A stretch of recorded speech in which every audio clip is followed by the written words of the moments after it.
Welcome back to XM Natural Hair and Color Studio, based in St. Louis, Missouri. I am Sin Marie, and today I have a new client in my chair who's dealing with some thinning. Now, while I am not a hair loss specialist and I don't claim to be, I do understand how to care for the scalp and hair to create the best environment for healthy growth. So I will be taking her through my Reset and Renew experience, which is designed to deeply cleanse, rebalance, and nourish the hair and scalp. So these quick live photos that you see are photos that I take for each and every one of my clients before I cut their hair. I don't just cut. Oftentimes you might see me cut what some might consider quite a bit, but trust, I have always discussed with my client and I let them know my recommendation. They either tell me, yes, that's okay, or, no, could you do something different? Most of the time, it's yes, though. Most of the time, that is the reason that they are coming in. And I really, really appreciate that because it shows that they trust my judgment. And I know that it's the best foundation for them reaching their hair goals. So here you can see a whole lot of see-through hair. Quite a bit. Now, some of it, I understand that there are spaces in her scalp that the hair is thinning. So that can cause the hair on the ends to be see-through. So you have to really be careful when cutting hair that on a client that is experiencing thinning in this way, because you don't want to cut hair that may be good. So as you can see, right here, a little bit towards the left, I know that area is a weaker spot. So even as I'm cutting, you can still see through some of that. So I am not going to cut that all the way up because I understand what is going on underneath.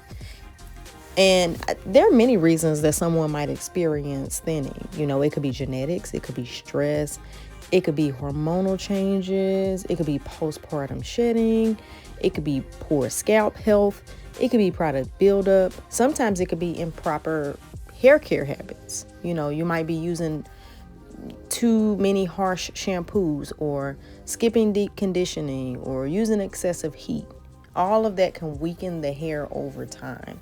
But a healthy scalp is key to maintaining strong hair, which is why I've always said I'm not a huge fan of putting anything on your scalp, like oils or anything that could clog that hair follicle, unless there is a condition there.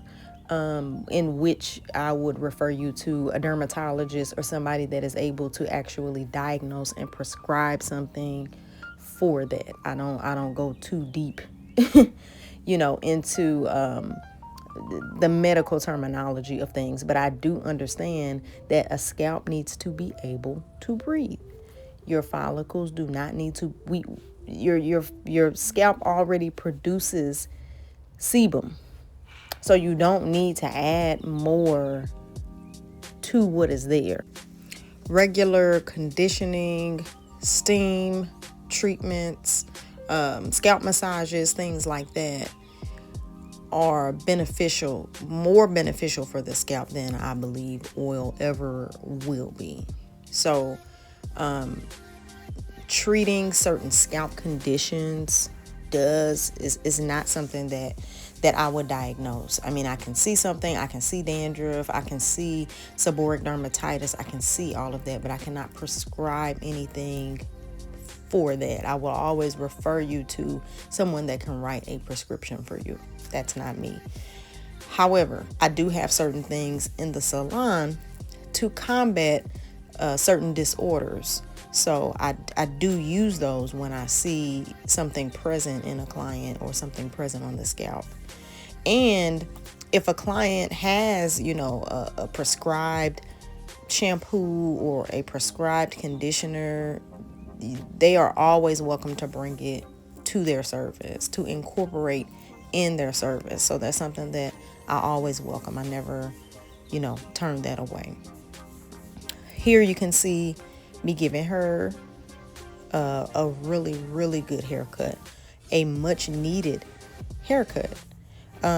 So why I can't change the thinning, I can create fullness in her hair.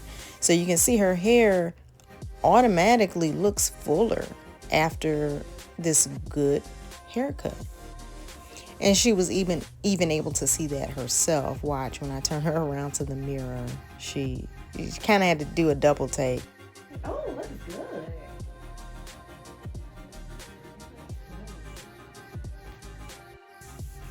So as an add-on to her service today, we did a 10-minute scalp massage to kind of boost the circulation. It not only feels amazing, but it also stimulates blood flow, which can help encourage healthier hair growth over time. So I was really, really, really glad to incorporate that in this service for her.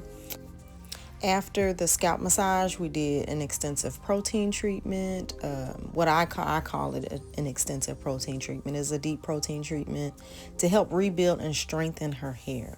So protein is essential for reinforcing weak and fragile hair and reducing breakage.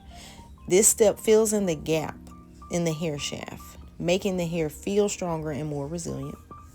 Followed by a hydration treatment in which every client's hydration mask is different.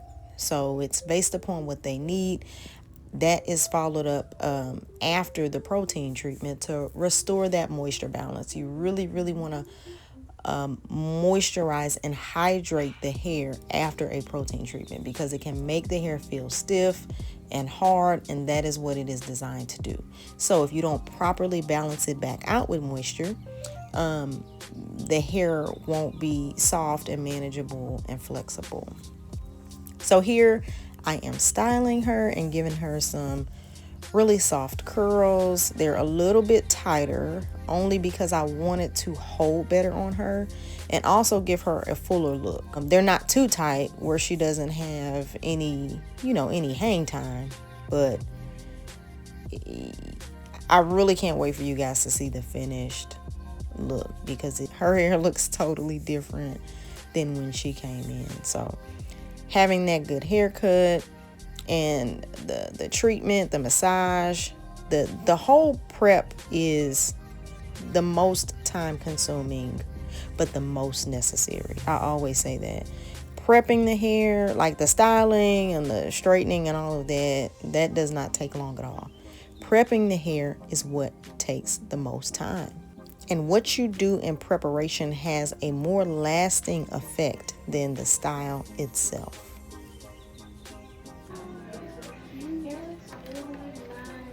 I love it. I love it. It looks totally different. It does. Then you came in and it was like, yeah. I could tell it was different, but now you can really tell for real.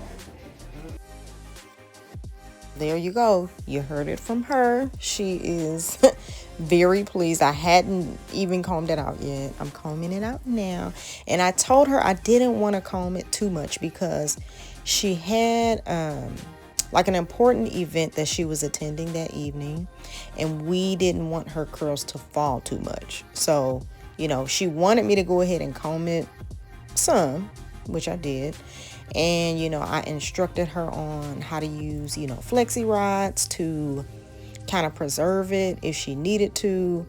Make sure that, she does not get her hair wet or come in contact with any steam or anything. And she should be good.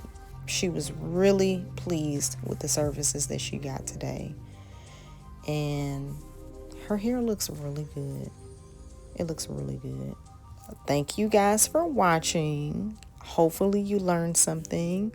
And if you want to see more videos like this, please subscribe to my channel. I'm a smaller channel. I'm trying to grow my channel. I love educating. I love showing progress from different clients. And hopefully you will come back for my next video. Thank you for watching.